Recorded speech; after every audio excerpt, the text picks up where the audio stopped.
مرحبا بكم أصدقائي. سوف نشاهد في هذا الفيديو لحظات مرعبة حيث تسحق فيها القرون الفتاكة الحيوانات المفترسة بدون أي رحمة. لا تفوت مشاهدة هذا المقطع الشيق بالكامل. هيا بنا نبدأ. تتنازع هذه الأسود الصغيرة على السحلية لكنها لم تتوقع الخطر، إذ اندفع جاموس فجأة وطرح الأسد أرضا. الضربة من قرون الجاموس التي سببت الألم للأشبال ستذكرهم بأن يكونوا أكثر حذرا عند رؤية جاموس بالغ. عندما يكون الجاموس شرسا ستكون نهايته الموت لأي مفترس، بما في ذلك الأسد القوي. سيتعين عليك ترك فريستهم والهرب بسرعة إذا أرادوا الحفاظ على حياتهم. جيش قوي بفضل الوحدة. في عضة قاتلة تحاول هذه اللبوءة إنهاء حياة النو، لكن رغبة النو في الحياة قلبت المعادلة. بقوة هائلة واصل النو القتال وصدم اللبوءة ودهسها، مما تسبب لها في ألم شديد، فهربت اللبوءة ويستحق النو الإشادة على نجاته. كانت هذه اللبوءة المصابة مرعوبة وركضت بأقصى سرعة ممكنة هربا من الألم.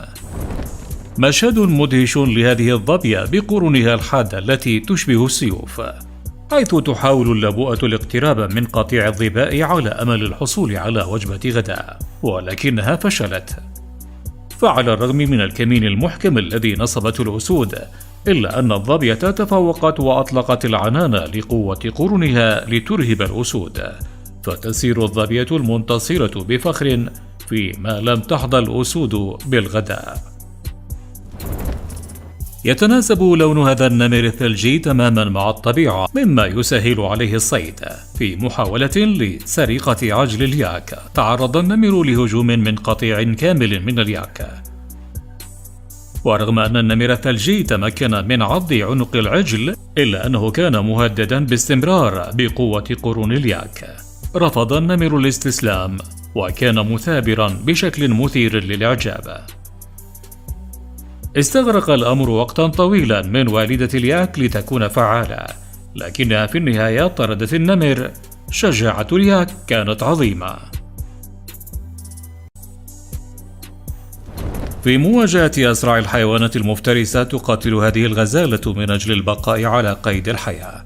رغم أنها كانت محاطة ب3 فهود تمكنت من عض مفاصلها، إلا أن الغزالة ظلت واقفة مصممة على القتال حتى تمكنت أخيرا من الإفلات من الموت بنجاح. كانت قوة قرون الغزالة هي التي أنقذت حياتها ولقنت الفهود درسا مؤلما.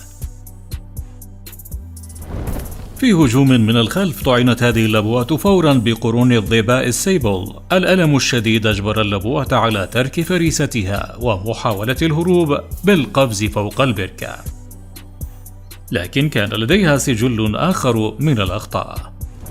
عادة ما ينتصر المفترس في حالة الصيد، لكن هذا الأسد التعيس تعرض لهجوم فخور من الجاموس.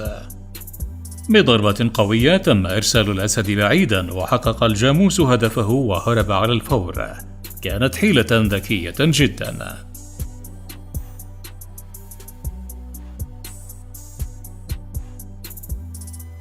وحيد القرن هو بلا شك أصعب فريسة في إفريقيا، قوي جدا وسريع جدا، وقرنه القاتل يجعل الأسود تتجنب الاقتراب منه. يمكنه الدوران بزاوية 360 درجة بسرعة، وجسمه الذي يزن ما يقارب 2 طن يزيد من خطورته، مما يجعل الأسود تحجم عن المخاطرة بأي هجوم، لأن أي أسد يتعرض لضربة من هذا الوحش لن ينجو منها بسهولة. على الرغم من أن الأسد يعتبر ملك الغابة، إلا أن الأسود في هذا الفيديو تحولت إلى مجرد قطط مذعورة عندما واجهت قرن وحيد القرن الطويل والخطير. إذا أعجبكم الفيديو يرجى الضغط على زر الإعجاب وتفعيل علامة الجرس ليصلكم كل جديد. إلى الملتقى.